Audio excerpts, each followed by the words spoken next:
Muy buenos días o tardes para todos. Un cordial saludo. A continuación, Camila Andada Arciniega, Valeria Isa Sacerón, Valeria Vega Mora, Juan Camilo Pinillos Vargas y Camilo Andrés Sanabria Barragán les explicaremos de una mejor manera en qué consiste el proyecto tecnosocial enfocado en la importancia de las TICs en proyectos educativos enfocados en zonas de escasos recursos. El tema central son las TIC en proyectos educativos de zonas de bajos recursos. Nuestro tipo de problema es educativo, donde el objetivo es mejorar la educación a través de las TIC. Esto se quiere hacer en colegios de bajos recursos, específicamente en América Latina. Entonces, de acuerdo a Payés, los deberes y derechos planteados por la educación para la ciudadanía son tres. El primero es un proceso político, donde se busca que los niños tengan un interés y una participación política desde el colegio para así en un futuro tener una ideología política.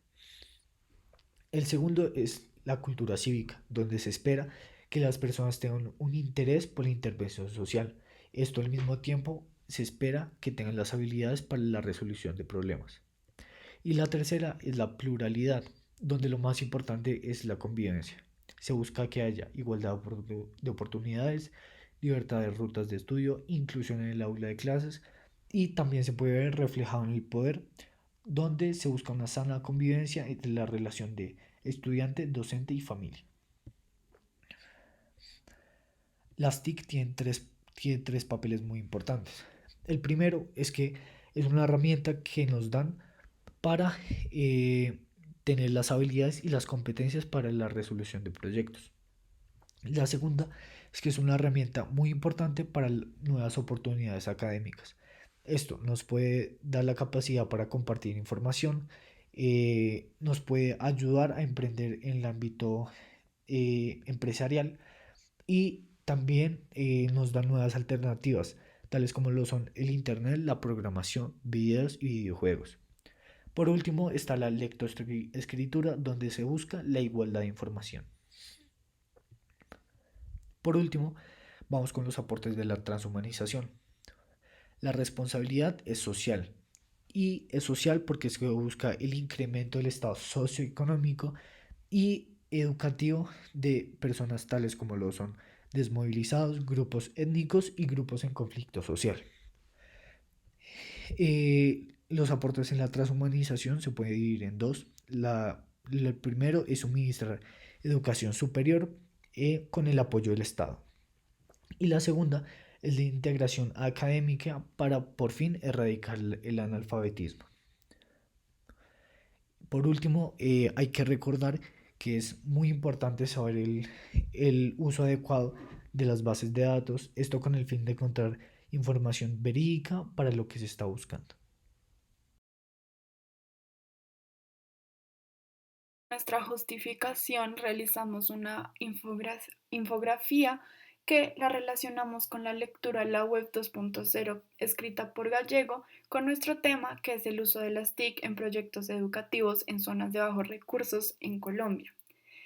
En la lectura, Gallego explica que la Web 2.0 autoriza el paso de ser usuario a ser creador de recursos, es decir, que el usuario cree recursos y al mismo tiempo sea el productor.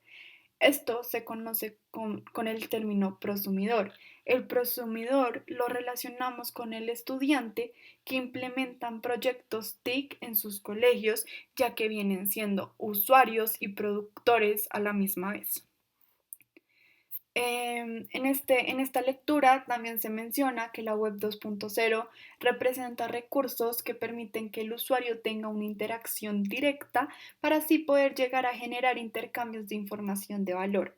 Esto lo relacionamos especialmente con los estudiantes y docentes, ya que diariamente hay una estrecha relación que genera intercambios de información académica, tanto académica como personal.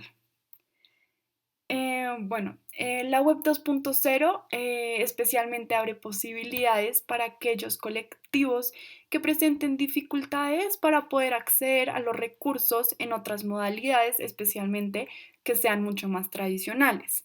La incorporación de la TIC en nuestro tema, que viene siendo la educación, no garantiza la inclusión y la equidad social.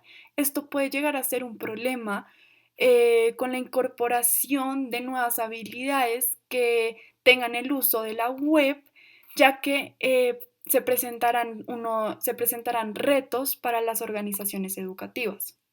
Por último, la web 2.0 ha aportado en la educación diferentes aplicaciones que hace que el aprendizaje sea mucho más interactivo, comunicacional y globalizado.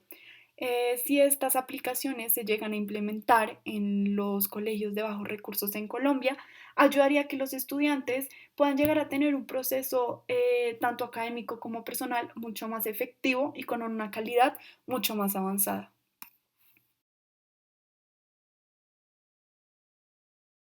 Bueno, aquí vamos a hablar sobre la teorización, donde básicamente vamos a presentar el mapa conceptual de nuestro problema, en el cual se buscó un autor que nos permitiera hacer una cartografía del conflicto, que fue basado en la lectura de Pallés, y del mismo modo se usó como fuente de información dos artículos de investigación sobre la pobreza, la educación y las TIC, que están citados en la parte inferior.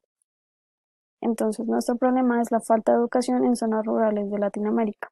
Para empezar, sabemos bien que este es un problema social que fue enfocado en América Latina, ya que esta condiciona circunstancias económicas y políticas que afectan directamente factores culturales como la historia y las tendencias de desarrollo cultural. Tenemos dos causantes de este problema. El primero es la deficiencia de recursos económicos, que según Herbis expone diferentes soluciones, con finalidad de que evolucionemos la calidad de la educación, como en crear diferentes políticas educativas y capacitar a los administrativos. La segunda causa es la falta de atención del Estado. Según Belandia, Castillo y Ramírez, mencionan que el Estado no atiende en cuanto a las capacidades específicas y el seguimiento de la educación para la ciudadanía. Bien sabemos que los protagonistas de este problema son básicamente los docentes, los padres de familia y principalmente los niños y los estudiantes. Este problema tiene una evolución la cual se desarrolló de forma pacífica y empieza porque haya un reconocimiento del problema, y acto seguido se desarrolla la falta de educación. Para ello se generan soluciones como brindar nuevas oportunidades con una finalidad de promover un aprendizaje autónomo, y también la capacitación de las TIC para los docentes. También tenemos la participación de la activa de la familia, y por último el crear políticas educativas que terminen resolviendo las demandas sociales. Finalmente, puede ser interpretado mediante factores como los padres de familia, ya que ellos se encargan de integrar, en este caso, el aprendizaje en el aula y también el conocimiento y desarrollo personal.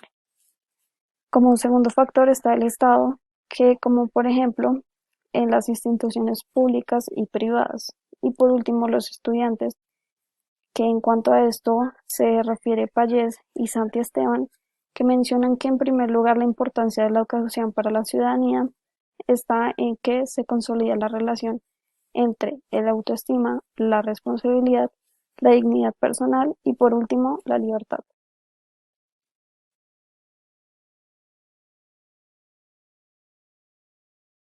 En el diagrama de flujo de nuestro proyecto acerca del uso de las TIC en proyectos educativos en zonas de bajos recursos en Colombia, planteamos la siguiente pregunta-problema.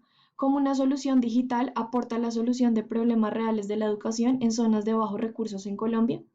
Para dar respuesta a esta pregunta-problema, abordamos como objetivo general crear una solución digital que aporte a la solución de problemas reales de la educación en zonas de bajos recursos en Colombia. Ahora bien, respecto a los objetivos específicos, planteamos los siguientes. En primer lugar, identificar la información sobre los aportes de las TIC en la educación en zonas de bajos recursos en Colombia. Para ello, debemos identificar la información pertinente en las bases de datos consultadas sobre los aportes de las TIC en la educación de bajos recursos. En segundo lugar, propusimos determinar el planteamiento del problema enfocado en la educación en zonas de bajos recursos en Colombia. Posteriormente, planteamos la necesidad de ejecutar una entrevista virtual con la entidad Computadores para Educar. Para lograr esto, debemos establecer contacto con el director de la entidad Computadores para Educar, Alejandro Félix. Esto con el fin de dar respuesta a las preguntas planteadas sobre el desarrollo del proyecto y la situación del mismo. Con esta ayuda lograremos crear una página web para aportar a la solución de problemas reales de la educación en zonas de bajos recursos en Colombia. Posteriormente, deberemos realizar encuestas a los estudiantes de la Universidad de La Sabana con el fin de identificar los principales problemas de la educación en zonas de bajos recursos en Colombia. Con base a esto, lograremos comprobar la efectividad a la hora de utilizar la página web para la solución del problema de la educación en zonas de bajos recursos en Colombia. Como último objetivo, proponemos comprobar la efectividad a la hora de utilizar la página web para la solución en la educación en zonas de bajos recursos en Colombia, efectuando e implementando la página web creada en una institución de bajos recursos en Colombia.